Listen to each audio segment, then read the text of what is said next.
Mi exposición se centra en un aspecto bastante puntual de lo que se conoce generalmente como el derecho a los desastres, que es la responsabilidad civil que estos pueden eventualmente generar, y haré un relato más bien general, bastante superficial, si es que se quiere, del tránsito desde el infortunio a la responsabilidad civil o al hecho ilícito. Me da mucho gusto que yo sea la segunda expositora, porque la exposición de Ignacio va a servir como de marco dentro del cual se mueve mi exposición, es decir, la contextualización que él hizo principalmente en orden a la evolución legislativa y a los conceptos de vulnerabilidad, riesgo, amenaza, etcétera, que ahora se utilizan, es el contexto en el que mi exposición se desarrolla. Bueno, lo primero que hay que recordar, ¿cierto?, cuando estamos hablando de responsabilidad por desastres, es tener en consideración que los desastres pueden tener un origen antrópico o natural. Esto es conocido por todos los oyentes seguramente, pero quiero partir desde aquí porque desde aquí se inicia el problema de la responsabilidad civil. Así, por ejemplo, ¿cierto?, las marejadas son un clásico ejemplo de origen natural, pues su fuente está en el océano sin que haya intermediación humana en su producción. Lo mismo ocurre con los terremotos, las erupciones volcánicas, las lluvias y otros fenómenos climáticos. Otros desastres, en cambio, tienen un origen eminentemente humano, como las guerras. Una buena parte de los casos, sin embargo, corresponde más bien a una mezcla de fenómenos naturales y factores humanos, sin que verdaderamente sea fácil distinguir entre uno y otro tipo de desastres. En efecto, los autores que se han ocupado de esta problemática desde un punto de vista antropológico concuerdan en que la clasificación entre desastres de origen natural y de origen antrópico no tiene confines bien definidos.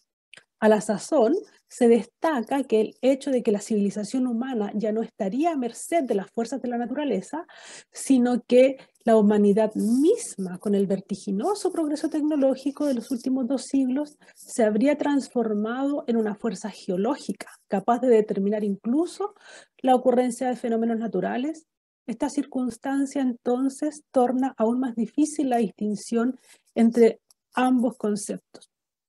Ahora bien,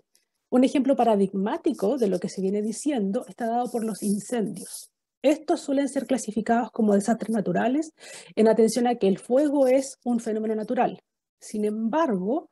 en la inmensa mayoría de los casos, el fuego tiene un origen antrópico, ya sea porque es el hombre quien intencionalmente provoca la combustión, o bien porque posibilita la interacción entre los componentes necesarios para iniciar el fuego: combustible,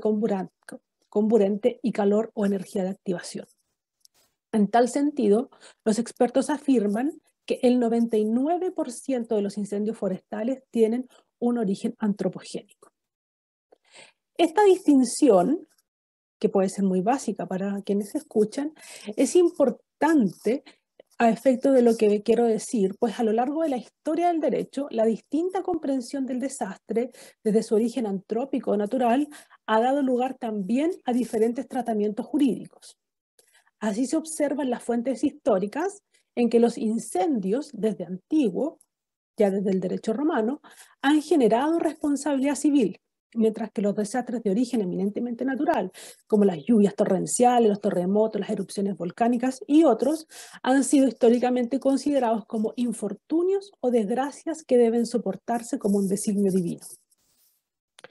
A este efecto, sociólogos y antropólogos coinciden en que históricamente los desastres de todo tipo han sido analizados a través de construcciones míticas o religiosas que permitían una explicación y sobre todo un consuelo frente a la desgracia. Esto se aprecia ya en la etimología de la palabra desastre, proveniente de la conjunción de los vocablos latinos dis,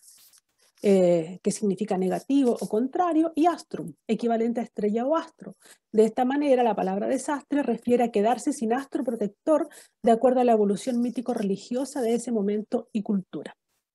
Este término denota situaciones de desamparo en las que se encuentran las comunidades y sujetos impactados, ya que sintetiza la vulneración, la impotencia y el abandono de figuras protectoras revestidas de omnipotencia, quedando a merced de las fuerzas poderosas e incontrolables. Para los pueblos primitivos, por tanto, la explicación de los fenómenos naturales extremos se encontraba en la mitología o en la religión. Generalmente se los veía como una forma de punición a las comunidades por algún comportamiento indigno o reprochable. Esto explica, por ejemplo, la necesidad de realizar sacrificios destinados a aplacar la furia de los dioses, casos que en Chile se produjeron hasta incluso después del terremoto de Valdivia de 1960. Lo anterior es especialmente válido para Chile, pues tal y como indica el considerando primero del Decreto Supremo 1512 del Ministerio de Interior, Chile es un país expuesto de manera permanente a amenazas de origen natural como antrópicas, entre las que destacan los terremotos, tsunamis, erupciones volcánicas, inundaciones, incendios forestales, entre otras. De esta manera, entonces, la ocurrencia de fenómenos naturales extremos y sus consecuentes daños constituyen una constante en la historia chilena pre- y postcolombina. Sin ir más lejos, de ello dan cuenta la mitología y leyenda de los pueblos ancestrales, así como los libros que narran la historia de Chile desde su formación como nación. Por su parte, los estudios más recientes con que se cuenta en la materia han concluido que Chile registra más de 70 desastres de origen antrópico desde 1980 hasta el 2019 y una cantidad equivalente de desastres climáticos e hidrometeorológicos. Según los expertos, este elevado número lo coloca entre los países más afectados a raíz de este género de eventos y también uno de los más expuestos a riesgos futuros. Además, a raíz del cambio climático y la configuración geológica del país, el escenario descrito está destinado a repetirse e incluso incrementarse. Por otro lado, la diversidad y la frecuencia con que acontecen tales fenómenos han determinado un acostumbramiento social a este tipo de sucesos. En sentido figurado, es posible afirmar que este acostumbramiento forma parte del ADN chileno.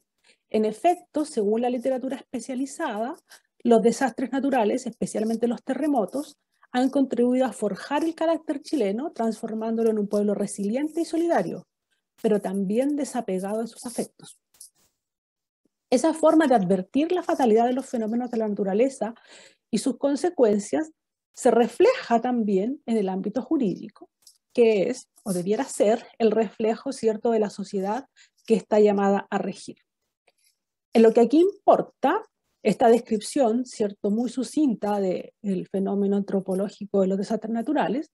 determinó que durante buena parte de la historia de Chile, la ocurrencia de desastres naturales no diera lugar a demandas sociales, ni menos a demandas de responsabilidad civil. Naturalmente, y así lo recordaba Ignacio, ¿cierto?, el Estado reaccionaba frente a la ocurrencia de estos fenómenos, otorgando lo que podemos calificar como ayuda a la población e implementando medidas de reconstrucción. Así, a modo de ejemplo, cabe mencionar que a raíz del terremoto de Chillán de 1939 surge lo que ahora conocemos como la Corfo, cuya misión era literalmente levantar al país en ruinas. Mientras que a raíz del terremoto de Valdivia de 1960 tiene inicio lo que será luego la ONEMI, cuya misión será esencialmente diseñar un plan de contingencia para reaccionar frente a la catástrofe y acudir en auxilio de la población. No puede, sin embargo, hablarse de una institucionalidad destinada de forma sistemática a la gestión del riesgo y a la prevención del desastre, sino que, sin perjuicio de ciertos atisbos de prevención, se trataba más bien de una reacción a la emergencia. Esto es una actitud más bien reactiva que proactiva frente a la calamidad. Baste pensar con el nombre del organismo más importante en la materia, ¿no? Oficina Nacional de Emergencias, que será sustituido recién el 7 de agosto de este año por el Sistema Nacional de Prevención y Respuesta ante Desastres, del que nos habló justamente Ignacio.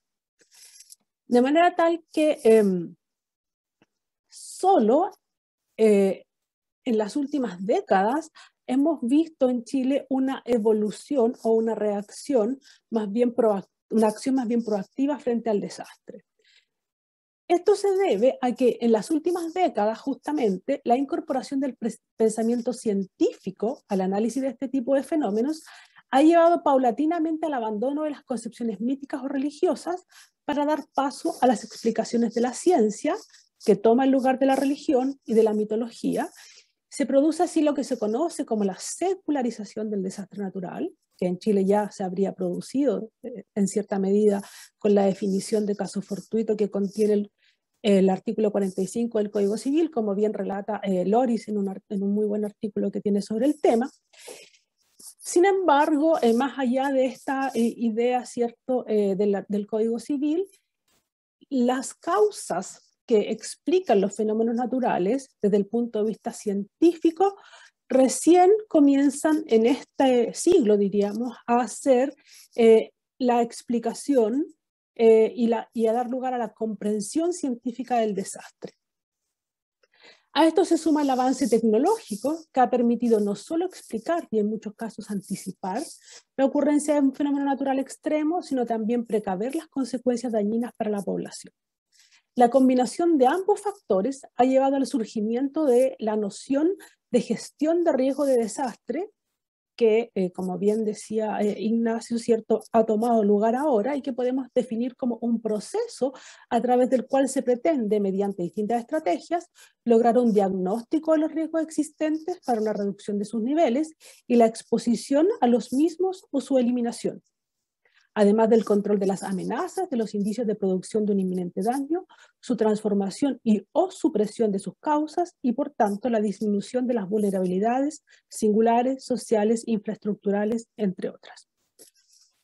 La descripción hasta aquí hecha ha tenido repercusión en el ámbito jurídico en el cual yo me muevo normalmente, que es el ámbito de la responsabilidad civil. En efecto, desde esta perspectiva, la resignación de la población que tradicionalmente ha presentado frente a los daños ocasionados por fenómenos naturales implica su asociación automática con la institución del caso fortuito o fuerza mayor y, por consiguiente, con la aplicación directa de la máxima casu sentit dominus, lo que derivó en la casi total ausencia de demandas de responsabilidad civil extracontractual e incluso contractual a raíz de los daños provocados por este tipo de fenómenos. Pero este panorama ha cambiado. El hecho de que el avance de la técnica, la ciencia, la tecnología, así como el perfeccionamiento de los estudios científicos y sociales relativos a este tipo de fenómenos, hayan llevado a la toma de conciencia y a la enucleación de la idea de gestión de riesgo, ha hecho que, desde el punto de vista jurídico, se asuma que, si bien el fenómeno natural no puede ser atribuido a ninguna persona, no ocurre lo mismo con el daño, pues este puede ser el resultado de una concomitancia del fenómeno natural con la conducta negligente, por acción u omisión de un determinado sujeto, quien resultará obligado a pagar la correspondiente indemnización. Así, a propósito del terremoto y maremoto de 2010 en Chile, se ha afirmado que nadie puede ser culpable del terremoto o del maremoto en tantos fenómenos naturales, pero sí pueden imputarse responsabilidades por una mala preparación para afrontarlos, por malas construcciones, malos diseños de hospitales o aeropuertos. En suma, bajo la premisa de que el fenómeno en sí es inevitable, pero eso no necesariamente implica que el daño ocasionado por él lo sea, comenzó a desecharse la fatalidad asociada al fenómeno natural extremo y empezó la búsqueda de responsables. Responsable que se identifica con aquella o aquellas personas que tenían el deber jurídico de impedir que el fenómeno se transformara en una fuente de daño para la comunidad, o bien que con su actuar posibilitaron que el fenómeno se tornara dañino. En síntesis, el responsable se identifica en aquella persona que tenía a su cargo la gestión del riesgo de desastre. En este sentido, se ha señalado que uno de los pilares de la gestión de riesgo de desastre es justamente la máxima "el que daña paga". Al efecto, se afirma que un principio fundamental en la prevención de desastres es que el que genera el riesgo debe responder por su mitigación y consecuencias, especialmente si se trata de inversionistas públicos o privados.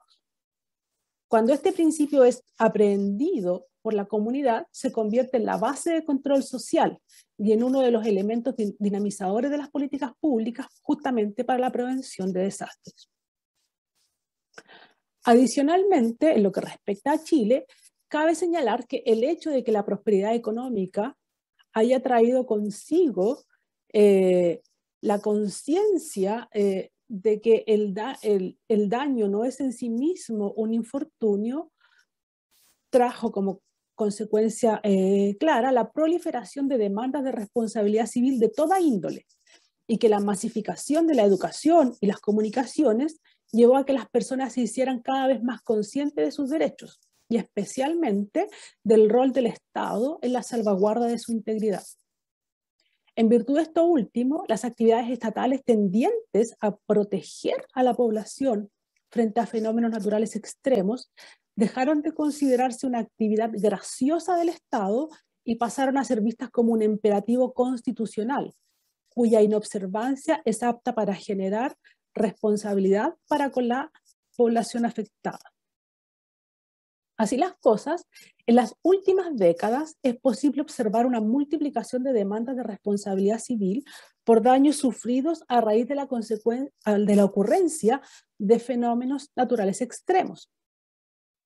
Ahora, sin perjuicio de la posibilidad de identificar casos aislados anteriores, el momento histórico de este cambio sistemático de escenario puede desde luego situarse en la primera década de este siglo, cuando comienzan a proliferar las demandas y las sentencias condenatorias por este tipo de daños, llegando a una expansión, diríamos, exponencial a raíz del terremoto y tsunami de 2010, evento que ha dado lugar a una abundante jurisprudencia, tanto de naturaleza contractual como extracontractual. Para comprender cabalmente este fenómeno, es necesario recordar que actualmente la gestión del riesgo es considerada internacionalmente como un derecho humano, ya que los sujetos y las comunidades que conforman las distintas sociedades deben tener la necesaria contención integral cuando se encuentran expuestos a riesgos que pueden prevenirse, tramitarse social, estatal y políticamente en función de eliminar o disminuir el riesgo, amenazas y vulnerabilidades existentes. De esta manera, el Estado está llamado a adoptar directamente las medidas de gestión pertinentes, así como a promover la adopción del mismo tipo de medidas por los particulares. De este modo, si un fenómeno natural desencadena un desastre debido a que la población no estaba convenientemente preparada para enfrentarlo, o incluso porque se habían creado condiciones capaces de potenciar el efecto pernicioso del mismo fenómeno, los afectados quedan legitimados para exigir las responsabilidades políticas, administrativas, civiles y penales que correspondan. En lo que concierne a la responsabilidad civil, cabe recordar que en esta materia la regla general es la responsabilidad fundada en la culpa, de modo que para la imposición de ella se exige la infracción de un deber de cuidado. Y además, hay también que recordar que los fenómenos naturales son independientes de la voluntad humana, de suerte que su ocurrencia no puede ser atribuida a ningún sujeto en particular. De esta manera, un aspecto central de la responsabilidad civil derivada de desastres naturales es la individualización del sujeto que estaba jurídicamente llamado a evitar que el fenómeno natural desencadenara las consecuencias dañinas que en definitiva se produjeron. En otras palabras, es necesario individualizar al sujeto encargado de la gestión del riesgo de desastre, pues será el deficiente desempeño en este cometido lo que permitirá la atribución de responsabilidad. De hecho, como todo daño, tratándose de aquellos ocasionados por fenómenos naturales, la regla general es que opere la máxima casum sentit dominus, que ya recordábamos antes. ¿Qué significa esto? Que es la víctima quien debe, en primer lugar, soportar las consecuencias dañinas de este tipo de eventos. Esta máxima puede ser alterada cuando la víctima acredite que un determinado sujeto público o privado tenía el deber jurídico de impedir que el fenómeno deviniera en un daño, el cual no cumplió culpablemente, o bien acredite que, aunque el fenómeno es una condición necesaria para la ocurrencia del daño, este no se habría producido de no haber mediado la actividad negligente del demandado. Así las cosas, es posible concluir que la responsabilidad civil asociada a fenómenos naturales puede consistir en una responsabilidad por omisión o bien por acción. Existiendo al efecto numerosas sentencias que dan cuenta de ambas direcciones. Así, existen múltiples sentencias en que se demanda porque un sujeto con su actuación posibilitó o potenció los efectos dañinos de un fenómeno natural, por ejemplo, porque construyó una represa no autorizada, dando lugar, ¿cierto?, a una luz, porque esta represa impidió la normal circulación de las aguas lluvias, o en relación a las omisiones, diversas sentencias condenan al Estado por no haber adoptado las medidas preventivas que habrían evitado la ocurrencia del desastre, o cuando menos habrían posibilitado a la población ponerse a buen resguardo del mismo. En resumen, y para concluir, en Chile se ha pasado desde una época en que los fenómenos naturales que daban lugar a desastres de origen natural eran considerados per se infortunios y por tanto jurídicamente recibían el tratamiento de casos fortuitos, a una época en que, mediante la imposición de un deber jurídico de gestión del riesgo de desastre, es posible atribuir responsabilidad por la ocurrencia de estos acontecimientos, dejando de calificarlos a priori de casos fortuitos.